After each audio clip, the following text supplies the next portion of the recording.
Hello everyone, स्वागत है Shivam online के शानदार से सेशन में। आज हम लोग देखेंगे 10th क्लास का वीवीआई चैप्टर नंबर 2, अम्ल और क्षार और लवण। ये होता क्या है या बनता इसका क्वेश्चन देखेंगे। अम्ल इससे पहले पार्ट नंबर 1 पढ़ा दिए गए। आज हम लोग क्षार को देखेंगे। इससे पहले अम्ल को पूरी डिटेल में जान चुके हैं और 2026 के बोर्ड एग्जाम में बनने की संभावना है।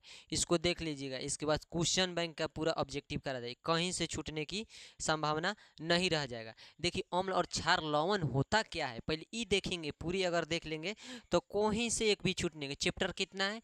2 है। कितना है? 2 नंबर चैप्टर है, याद रखिएगा। अम्ल, क्षार और लवण। हम लोग अम्ल पढ़ चुके हैं, अब पढ़े हैं क्षार और लवण। दोनों आज इसी वीडियो में हम लोग देख लेंगे। क्या देख लेंगे? अम्ल और क्षार लवण क्षार और लवण इसी वीडियो में देख लेंगे। और देखिए, क्लास 10th है और बिहार बोर्ड है। देखिए देखिए क्वेश्चन कैसे बनता है, अब कैसे पेपर में आता है। अगर पूरी अच्छी तरह से अगर बता दीजिएगा तो कहते हैं ना, कहीं से छूटने। इस बार समझिए और कहीं से समझने कितना इसमें से टीचर भी देख रहे होंगे। तो चलिए हम लोग आज देखते हैं इस क्षार क्या होता है, फिर लवण देखेंगे। दोनों अगर देख लेते हैं तो कहीं से छूटने की, एक 2 नंबर में या 5 नंबर में कहीं से छूटने की जरूरत नहीं। देखिए, पहला क्वेश्चन है क्षार या भस्म क्या है। यानी देखिए, अम्ल या क्षार, क्षार को ही भस्म कहते हैं। घुमा के क्वेश्चन देगा क्षार क्या है या भस्म क्या है। दोनों का इंग्लिश होता है बेस।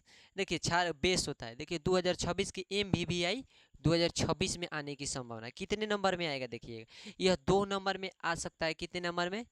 2 नंबर में या 5 नंबर में आ सकता है। 5 नंबर में अभी तक नहीं आया, याद रखिएगा। 2 नंबर में आता है। देखिए कह रहे हैं, अब हम लोग जानते हैं कि क्षार बनता कैसे, ही होता कैसे। आप लोग भी जानते हैं कि क्षार 7 के आगे होता है, उसको क्या कहते हैं? क्षार कहते हैं। क्या कहते हैं? 1 से लेकर 7 तक हो जाए अम्ल कहते हैं, 7 से लेकर 14 तक हो उसे क्षार कहते हैं। ये जानते होंगे।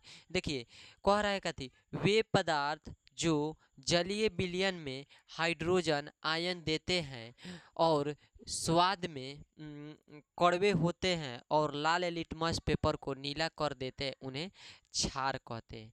एनसीईआरटी है ना, एनसीईआरटी सबसे आसान सरल भाषा में इसको किया गया है। इससे सरल भाषा में अभी तक ले आपको कहीं पर यूट्यूब पर वीडियो नहीं मिला होगा। इसको देख लीजिएगा, लिख लीजिए, पेपर में 2 मार्क्स मिलेगा। देखिए कैसे करें, पढ़ रहे हैं। कह रहा है, वे पदार्थ जो जलीय विलयन में हाइड्रोजन आयन देते हैं और स्वाद में कड़वे होते हैं। याद रखिएगा, क्वेश्चन पेपर में बनेगा ऑब्जेक्टिव में, अम्ल स्वाद में कैसे होते हैं, टिक मार के ये कड़वे होते हैं, ऑप्शन नंबर बी में रहेगा। देखिए, 2 नंबर है। यहाँ पर कह रहा है, आप एक बार पूछेगा, जब पदार्थ जलीय विलयन में हाइड्रोजन आयन देते हैं, क्या था? हाइड्रोजन आयन, याद रखिए। और कह रहा है और लाल लिटमस पेपर को नीला कर देते हैं। क्या कर देते हैं? नीला, याद रखिए। लाल लिटमस पेपर को कैसा कर देता है? नीला कर देता है। कैसे याद आएगा? पूछा जाएगा क्षार लाल लिटमस पेपर को किस कैसा कर देता है, पेपर में आएगा लाल, पीला, हरा, ब्लू का मारिएगा, नीला मार के आइएगा। नीला मार के ये ऑप्शन नंबर सी में रहेगा, देख लीजिएगा। कर देता है, उन्हें क्षार कहते हैं। देखिए, यहाँ तक समझ में। एक बार और हम लोग रिपीट करते हैं कि कैसे बनता है। देखिएगा, कह रहा है, वे पदार्थ जो जलीय विलयन में हाइड्रोजन आयन देते हैं और स्वाद में कड़वे होते हैं और लाल लिटमस पेपर को नीला कर देते हैं, उन्हें क्षार कहते हैं। और एरो दे के लिख दीजिए नीचे, क्योंकि टीचर कहीं से भी पेपर चेक करे, आपका नंबर कटने की संभावना नहीं रह जाएगा। देखिए, पहला देखिए उदाहरण देख लीजिए। उदाहरण में देखो, पोटेशियम हाइड्रो ऑक्साइड यानी KOH प्लस के प्लस में OH माइनस में, यानी माइनस में हो रहा है। इसको उदाहरण लिख दीजिए। यही उदाहरण लिखिएगा, दूसरा उदाहरण नहीं लिखिएगा। सबसे हार्ड हार्ड उदाहरण देता है एनसीईआरटी बुक में। क्या लिखिए? यही लिखिएगा। आगे देखिए, कह रहा है, एरो देखिए नीचे लिख दीजिए। नीचे लिखने की कारण क्या है, इससे लिखिएगा ना तो टीचर नंबर काटने की कोशिश करेंगे शब्द में, तो एक ठोप नंबर नहीं काटेंगे, यह मेरा वादा।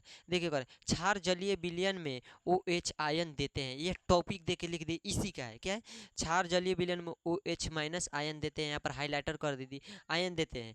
और वे स्वाद में क्या होते हैं? कड़वे होते हैं। क्या होते हैं? स्वाद में कड़वे होते हैं। आपका इंपॉर्टेंट है, दोनों लाइन लिख दीजिए। टीचर 2 मार्क्स आराम से दे देगा। इसको नोट में, नोटबुक में लिख लीजिए सभी विद्यार्थी। यहाँ तक आशा करता हूँ कि सभी को समझ में आया होगा। चलिए 2 नंबर क्वेश्चन है, लवण क्या है, ये भी क्वेश्चन है। अभी हम लोग जान गए अम्ल क्या है, इससे पिछला वीडियो में देख लीजिएगा, उसी वीडियो के नीचे लिंक दिया गया है। इसके बाद देख लीजिएगा क्षार और लवण, इसी में जान। और इम्पोर्टेंट बनने वाला क्वेश्चन जितने सारा पेपर में करा देंगे, कहीं से छूटने की जरूरत, और 5 साल का मॉडल पेपर करा देंगे कहीं से छूटने के। तो इस वीडियो में लिंक सभी इस वीडियो के नीचे है, जाकर देखिए और देखिए। तब हम लोग आज देखते हैं लवण क्या है। अब देखते हैं, जब अम्ल और क्षार आपस में अभिक्रिया करते हैं तो एक यौगिक बनता है, उन्हें लवण कहते हैं। अब देखिए अम्ल और क्षार क्या होता है, देखिए अम्ल और क्षार जब दोनों एक में जैसे घोल दीजिएगा, कर दिए घोल दीजिएगा, और आपस में अभिक्रिया करके क्या बना देंगे, लवण बना देंगे। जैसे देखिए कहने के इनका ये मतलब है कि जब अम्ल और क्षार, देखिए मतलब यह है कि जो वो क्या करेगा, आपस में क्या कर देगा, घोल देगा। क्या कर देगा, घोल देगा। घोलने के बाद क्या करेगा, अभिक्रिया करेगा, उसी को लवण कहते हैं। और लवण होता क्या है जान जाओ। देखो CaSO4 और NaCl, यही दो ऑप्शन लिखिएगा, सबसे इंपॉर्टेंट है और सबसे क्या कहते हैं इजी भी है। हम लोग को इजी खोजना है और सबसे इम्पोर्टेंट खोजना है, जो हर साल रिपीट करता है।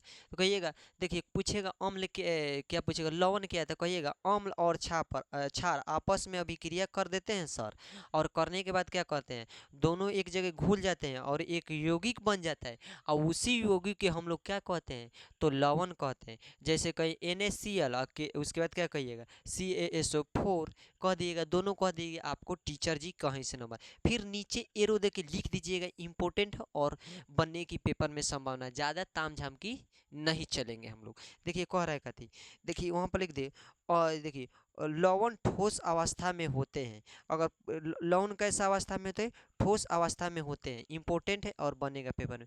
पूछेगा लवण कैसे रहता है, तो याद रखिए ठोस अवस्था में टिक मार के आइएगा। दूसरे नंबर क्वेश्चन है, लवण जल में विद्युत का सुचालक होते हैं। पूछा जाएगा लवण जल में कैसा होता है, याद रखिए विद्युत का सुचालक होते हैं। ऑप्शन नंबर यहाँ पर ऑप्शन सुचालक होते हैं। उसके बाद लवण के मुख्य कितने भाग होते हैं, ये MVB है, ये पूछ सकते हैं ऑब्जेक्टिव में, ये छपेगा, देखिएगा ये छपेगा, यही से छपता है। जो नहीं आया है उसको रिपीट कर देता है, जो आया है उसी को रिपीट करता है, मिला जुला को वहीं से घुमा फिरेगा। तो पूछेगा लवण का मुख्य कितने भाग है, तो 6 भाग है। कितने भाग, 6 भाग। कितने भाग, 6 भाग। तो यहाँ तक समझ में। और अभी हम लोग देखते हैं कि 2-4 ऐसे क्वेश्चन जैसे जो आने की संभावना है पेपर में, उसको देख लेंगे। ये सब नोट में कर लीजिए, कहीं से छूटने की संभावना नहीं है, मेरा वादा है। तो यहाँ तक आशा करता हूँ कि सभी विद्यार्थी को समझ में आया होगा।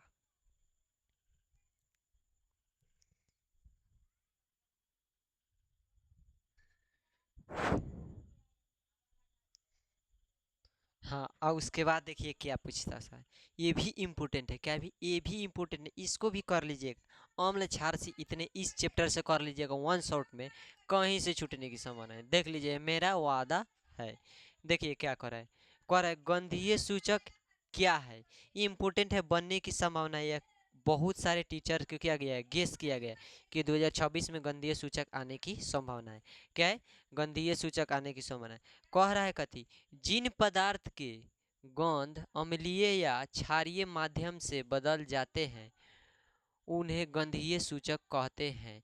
यह देखिए 2 नंबर में आएगा। कितने नंबर में आएगा बउआ, यह 2 नंबर में आएगा। 2 नंबर में अभी तक पूछा गया क्वेश्चन है।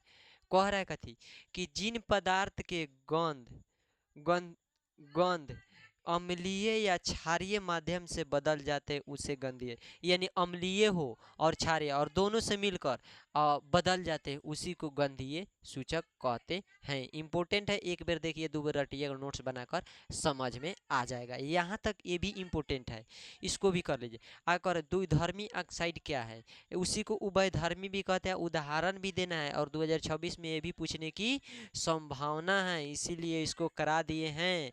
देखिए कह रहा है कथी, जो ऑक्साइड अम्लीय और क्षार दोनों के साथ प्रतिक्रिया करता है और उसे द्विधर्मी ऑक्साइड कहते हैं। यानी देखो, अम्लों के साथ प्रतिक्रिया करे और क्षारों के साथ प्रक्रिया करे, और वही दोनों प्रतिक्रिया जो करने के जब होता है ना, जो ये थी क्या कहते हैं, प्रतिक्रिया के टाइम होता है, उसी को हम लोग क्या कहते हैं, द्विधर्मी ऑक्साइड कहते हैं। जैसे घुलने जब घोला जाता है तो वह मिलता है ना, तभी को हम लोग उसी को क्या कहते हैं, द्विधर्मी ऑक्साइड कहते हैं। और देखिए उदाहरण क्या आता है, ए भले Al2O3 और उसके बाद ZnO, यह दो उदाहरण इंपॉर्टेंट है, इसको देख लीजिएगा, इंपॉर्टेंट है, इसको एक बार देख लीजिए। आगे कह रहा है जल में सॉरी तनुकरण किसे कहते हैं, उदाहरण ये भी 2026 के 2 नंबर में पूछने की संभावना है, इसको गेस करके रखा गया है, इसको कर लीजिए।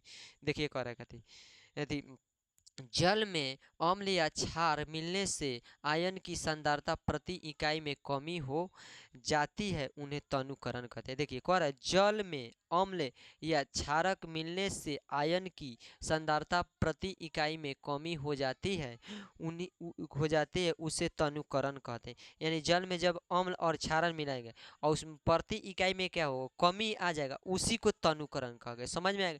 जैसे जल नहीं है यहाँ पर, नहीं तो समझा देते कैसे होता, उसी को क्या कहिएगा, तनुकरण कहिएगा। यह समझ में आया होगा, स्क्रीनशॉट ले लीजिए। आगे देखिए अम्ल के सामान्य गुण बताइए, ये भी इंपॉर्टेंट है, ये पूछने की हर हाल में संभावना है, छपने है, छपेगा ही छपेगा। अगर स्वाद में खट्टा होता है, देखिएगा एक इंपॉर्टेंट है, इसको रख लीजिए। स्वाद में क्या होता है, खट्टा होता है, ऑब्जेक्टिव में भी बन गया, स्वाद में क्या होता है, खट्टा होता है। आगे देखिए वे नीले लिटमस पेपर को लाल कर देता है, ये भी इंपॉर्टेंट है, पूछा जाएगा अम्ल कैसा है, तो नीले लिटमस पेपर को लाल कर देता है। आगे देखिए 3 नंबर में कह रहा है इसकी घोल साबुन की घोल की तरह चिकनी होती है, यानी इसकी घोल साबुन में जैसे घोल साबुन की घोल लेते हैं, जैसे सरफ साबुन घोलते हैं वैसा ही चिकनी होता है, जैसे हाथ में पिछुलता है उसी तरह, जैसे शैम्पू नहीं शैम्पू उसको पिछुलता है, ऐसा ही इसका किसका, तो याद रखिएगा अम्ल का चिकनी होती है। और 4 में देखिए अम्ल क्षार से अभिक्रिया कर पानी और लवण बनाते हैं, ये भी इंपॉर्टेंट है। कह रहा है कि अम्ल और क्षार से प्रतिक्रिया कर पानी और लवण बनाते, इंपॉर्टेंट है, कर लीजिएगा। आशा करता हूँ कि यहाँ तक सभी विद्यार्थी को समझ में आए। एक बार स्क्रीनशॉट लीजिए, पेपर में बनेगा हर हाल में, इतना मेरा वादा है। तो चलते हैं नेक्स्ट वीडियो के लिए, ऑब्जेक्टिव के लिए तैयार रहिए सभी कोई नेक्स्ट डे के लिए। तो चलते हैं, जय हिंद।